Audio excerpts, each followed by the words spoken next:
Hey y'all, welcome back to Cooking with Stub. So today we're doing a 16-pound brisket and roasted taters and baked beans. Also made some sauce, but y'all don't get that. Um,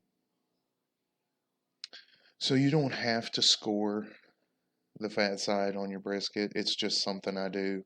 I think it makes it look pretty. Um, so I always inject my brisket, and it doesn't have to be anything fancy. As you see, I use butter and Worcestershire sauce and rosemary and thyme. Be sure you get the big needle, not the ones with the little holes in the side. You want the big needle with the opening at the very tip. And be careful because there's Aubrey. Be careful because the end of your needle can get some fat stuck up in there. And you don't really, it's easy to get out, but it's just a pain in the butt.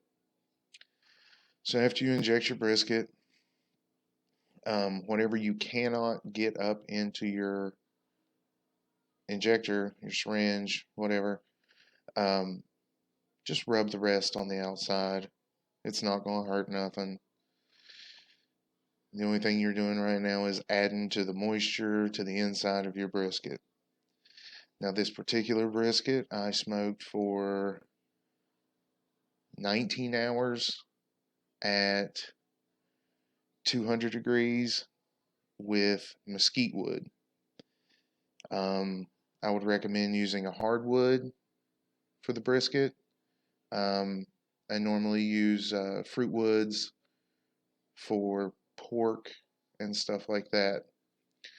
Um, the rub that I threw together was just as you see sea salt, paprika, brown sugar, onion powder, garlic, salt, and coffee. I use Cafe Bustelo coffee because it's a finer ground coffee, and that's my favorite coffee. I would not recommend putting Death Wish on your brisket.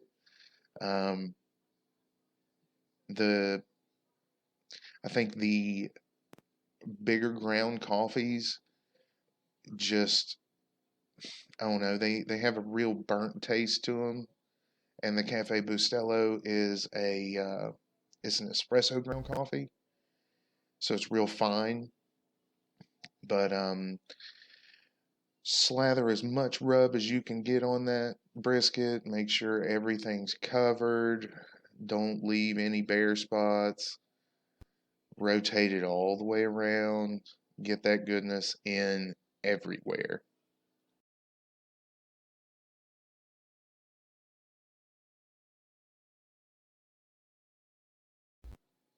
Now, for the baked beans, this is how my mother has always fixed baked beans. Normally, mom uses sausage balls. Um, I played around, and these are maple sausage links. Um, again, it's you use whatever you like to use, but the sausage adds a good texture and real good flavor. So what you're going to do is you're going to chop up your sausage links and a half an onion, and you're going to fry those till the sausage is brown and the onions are brown. Everything else will go in before you put the sausage, or I'm sorry, before you put the beans in the oven. You're going to dump your sausage in. You're going to add your 3/4 cup of brown sugar, your ketchup, and a little teeny bit of mustard. And then you're going to bake them at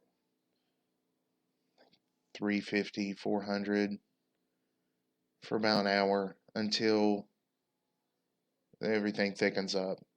And I stress this, keep on it. Stir it every 25, 30 minutes. Um, that way because your beans are going to settle to the bottom. Nobody wants burnt baked beans.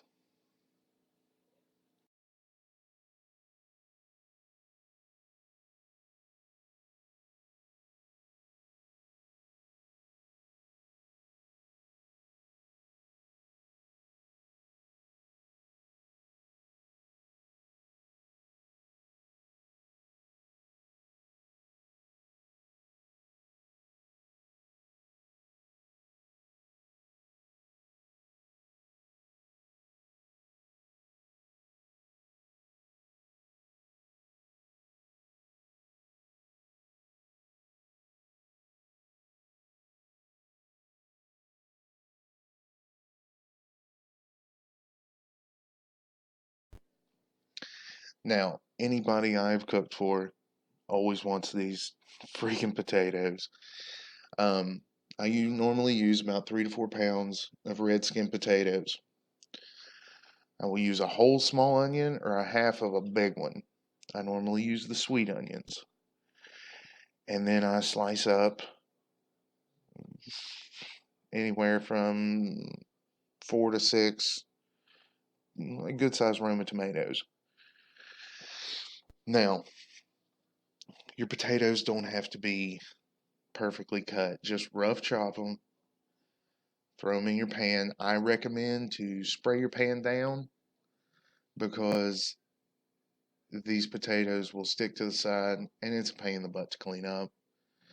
So just spray your pan down with some cooking spray. It doesn't matter if it's olive oil or butter flavored or whatever. Just spray it down with some cooking spray.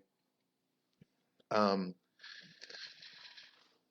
After you get done dicing up your potatoes, you're going to put in your diced onion.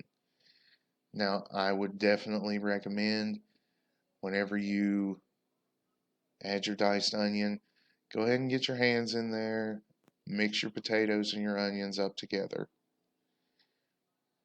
Then you're going to layer your tomatoes on top of the potatoes.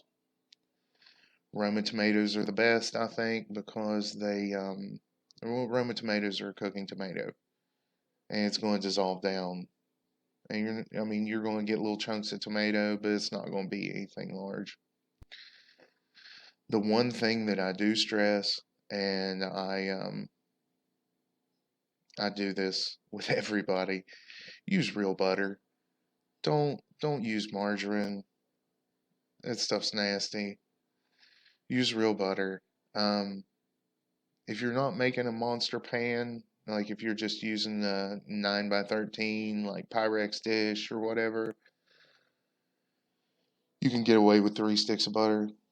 I'm making a beast of a pan of taters right now, so I use the full box, 4 sticks, real butter. And basically, you're going to boil these potatoes in butter in the oven.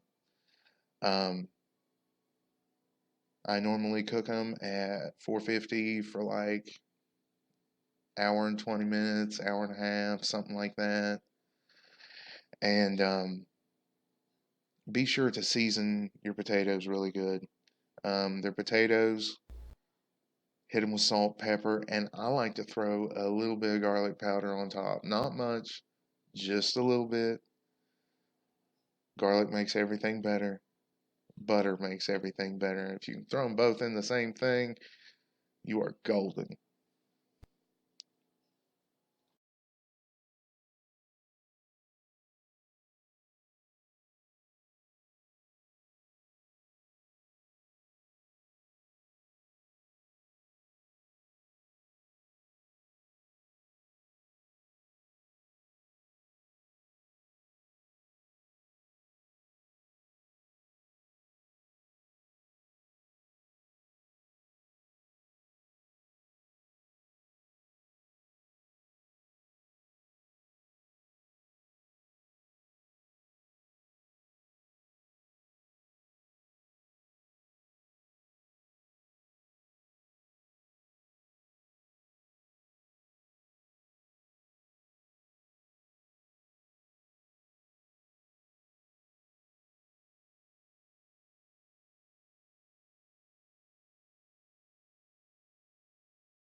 Okay, with the baked beans, there's all your sausage and your sauteed onions. That way you don't get crunchy onions in your baked beans. And I stress this, I do not measure when I cook. I cook on feel. Not everybody can do that. God knows I can't bake. Um, but go ahead and add your ketchup and your brown sugar and your little teeny bit of mustard. Make sure everything's mixed up real good. Bake it at 350 to 400 for about an hour. Be sure to stir your beans. and you'll know when they're done. They'll get thick. Most of your liquid will be, you'll have that thin layer of liquid on the top, and they will be bubbling good. This is 2 cans of Bush's, just baked beans. Um, and whenever you cook more than one thing in the oven, stagger them. Like put one on one side on one rack and put one on the other side on the other rack. So here's the brisket. This is 19 hours at 200 degrees, mesquite wood. Go with the grain. This thing had a bark on it that was absolutely delicious. I dropped a plate off to one of my friends, and he likes to get like perfect bites, as he calls them. So he would get like a little bit of fat and a little bit of bark and a little bit of meat. So he got everything in each bite. It's funny. But brisket turned out great. It was super tender. This thing jiggled more than I do. It was delicious. So that's it. Y'all have a good one. Thank you for watching. I greatly appreciate all the support and everything y'all been showing. I'm humbled. Thank y'all. Have a good one.